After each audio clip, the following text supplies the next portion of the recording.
फिर निवेदन करूंगा, कहीं जाकर मत रोइए, कहीं जाकर मत कहिए कि आपको तकलीफ क्या है। ना रिश्तेदारों से, ना नातेदारों से, ना कुटुंब से, ना कबीले से, ना अपनों से, किसी से नहीं कहना कि दुख क्या है।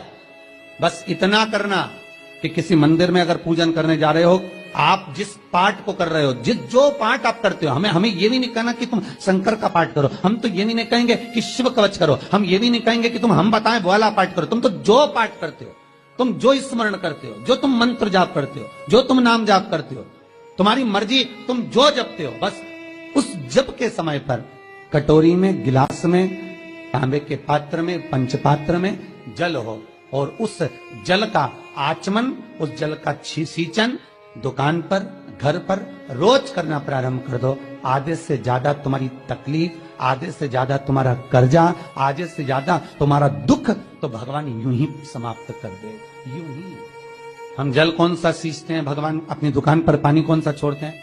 अपने घर पर जल कौन सा सींचते हैं? जब मटके में से भर कर लिया है, कुंड में से भर कर लिया है, अपने घर में नल में से भर कर लिया है, और वो पानी लाने के बाद में अपन सब दूर छीट दिया। अपन वो वाला पानी कभी नहीं छीटते जो रखा है, जो आराधना के लिए रखा है, साधना के लिए रखा है, जो भगवत स्मरण के लिए रखा है, हमने वो नहीं छीटा। हम तो भर कर लाए और छीट दिए। अरे भाई, बहुत दुख है, बहुत तकलीफ है, बहुत कष्ट है, कहीं मत भटको। जिससे तुम्हारी अच्छी पटे उसका स्मरण कर कर, उसका भजन कर कर, उसका कीर्तन कर कर, उसका नाम जाप कर कर। हम तो ये भी कहते हैं कि तुम जो भजन कर सकते हो, तुम जो स्मरण कर सकते हो, तुम्हारी चित्तवृत्ति में जो अच्छा हो तुम वो करना। हम भी बताएं तो भी मत करना। तुम्हें अच्छा लगे तो करो, नहीं लगे तो तुम जो कर रहे हो बहुत अच्छा करो, तुम उसको जप। तुम्हारा जपना, तुम्हारा स्मरण करना, तुम्हारी भक्ति का भाव प्रकट करना, बस दिल से, मन से, जो तुम्हारे मन में आ जाए भगवान को वो कह दो, भगवान से वो जाकर निवेदन कर दो, भगवान उसे स्वीकार कर दो। तो शास्त्र कहता है कि जिस दिन आपका व्रत है उस दिन एक काम जरूर करना कि भगवान का मंत्र जाप कर कर, भगवान का स्मरण कर कर, कटोरी में जल लेकर, पात्र में जो जल रखा हो, पूजन पाठ करते समय, स्मरण करते समय वो जल का पान अवश्य करें। उस जल का पान अवश्य करें, उस जल को अवश्य करें। क्या होता है जल का पान करने से? शिव महापुराण की कथा कहती है, चाहे आप हनुमान चालीसा पढ़ें, चाहे आप राम रक्षा स्तोत्र पढ़ें, चाहे आप देवी कवच करें, चाहे आपकी मर्जी पड़े, जो पाठ पूजन करें, बस एक निवेदन है, पूजन पाठ करते समय एक कटोरी में, तांबे के कलश में, एक गिलास में जल अपने नजदीक में जरूर रखें। क्या होगा उससे?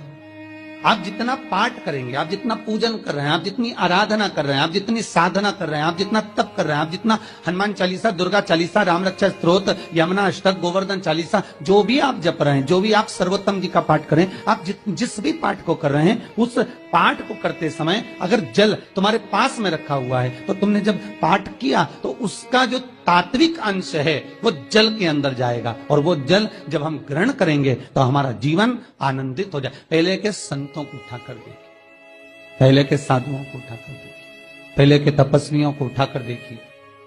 साधु, सन्यासी, तपस्वी जहां पर तप करते थे, उनके पास में कमंडल में जल रखा रहता था, उनके कमंडल में जल होता था। उन्होंने कमंडल में से जल लिया, श्राप दे दिया, उन्होंने कमंडल में से जल लिया, आशीर्वाद दे दिया। तो कई शास्त्र, कई विद्वान कहते हैं कि उस सन्यासी का तप बल इतना प्रबल था कि उसके मुख से जो निकलता था वो हो जाता था। ध्यान देना, सन्यासी के तप बल से भी प्रबल था उसके कमंडल का जल, जिसको वो पठन करता था, तप करता था, साधना करता था, भजन करता था, कीर्तन करता था, तो जो जल उसके पास में रखा रहता था उसमें इतना पावर आ जाता था कि बस उसको छोड़ते ही वो श्राप लग जाता। किसी मंदिर में जाए, किसी देवालय में जाए, किसी तीर्थ में जाए, उस मंदिर का जल, तीर्थ, उस मंदिर का कुंड का आनंद भाव लिया जाए।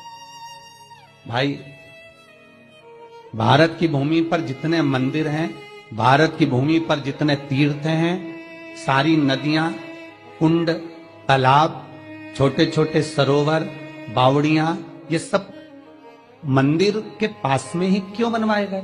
ये कुंड, ये बावड़ियां, ये तालाब, ये सरोवर, ये कुएं, ये सब मंदिर के करीब में, तीर्थ के करीब में क्यों बनाए गए? उसका कारण केवल इतना है। और क्यों इतने पवित्र होते हैं? क्योंकि वहां भजन करने वाला, वहां साधना करने वाला, वहां स्मरण करने वाला, वहां कीर्तन करने वाला, वहां मंत्र जाप करने वाला, वहां नाम जाप करने वाला जब जप करता है, साधना करता है, पाठ करता है, तो उसका तेज पुंज उस जल में चला जाता है। उस जल का पावर इतना प्रबल होता है कि जीव अपने आप कल्याण हो जाता है। मात्र स्नान से, मात्र पूजन से, मात्र तर्पण से, मात्र आचमन से। शिव महापुराण तो यहां तक कहती है कि आप शंकर भगवान को जल चढ़ाएं, थोड़ा सा जल पात्र में रख लें। जहां पूजन कर रहे हैं, जब थाली से पूजन, पहले सबसे पहले तो जल ही चढ़ाओगे ना, जल चढ़ाने के बाद उस पात्र को रख लें, थोड़ा सा पानी उसमें बचा लें, 2-4 बूंद, 8 बूंद, 15 बूंद, 20 बूंद, 1 चुलो, थोड़ा सा। भगवान शिव की आराधना करी आपने, दिया बत्ती करा, पूजन करा, आराधना करी, मंत्र जाप करा, घंटी का नाद करा, और भी लोग आए, उन्होंने भी भगवान का नाम लिया। जब घर की ओर प्रवेश करें, पूजन की थाली जब लेकर चलें, तो जो कलश में जल हो उसका आचमन कर लें या अपने ऊपर छीट लें, उससे सुख का अनुभव होता। स्कंद पुराण कहती है मनुष्य के जीवन के दुख को समाप्त करने में जल की परिभाषा प्रबल है। पहले के जमाने में बच्चों को डराते थे तो कहते थे बा हुआ है। आज के जमाने में सासों को डराना हो तो कहते बहू आई, अभी तो गई थी, कहां से आ गई, मायके गई थी, वापिस आ गई। लोगों को बहू से भय होने लगा। और मेरा निवेदन है, बहू से भय नहीं होना चाहिए, बहू से प्रेम होना चाहिए। वो अपना घर परिवार सब छोड़कर आपके लिए आई और आपको उसका सम्मान करना चाहिए।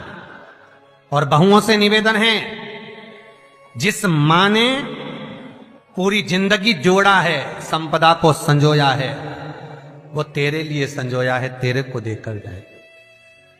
दुख ना मना, जीवन को सुखमय आनंदमय। परिवार में प्रेम होना चाहिए, लक्ष्मी अपने आप खिंच कर आती है।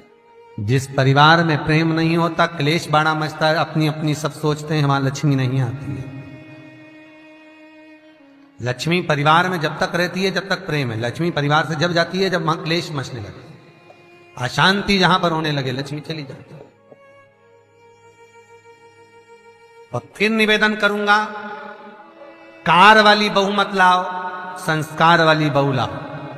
कार वाली बहू लाओगे, वो कार दे देंगे दहेज में, वो कार दे देंगे विदाई में, कन्यादान में, वो तुम्हारा सम्मान नहीं करने वाली, क्योंकि कार लेकर आई। संस्कार लेकर आने वाली बहू लाइए तो कार का तो ढेर लगा देगी, कारों का ढेर लगा देगी।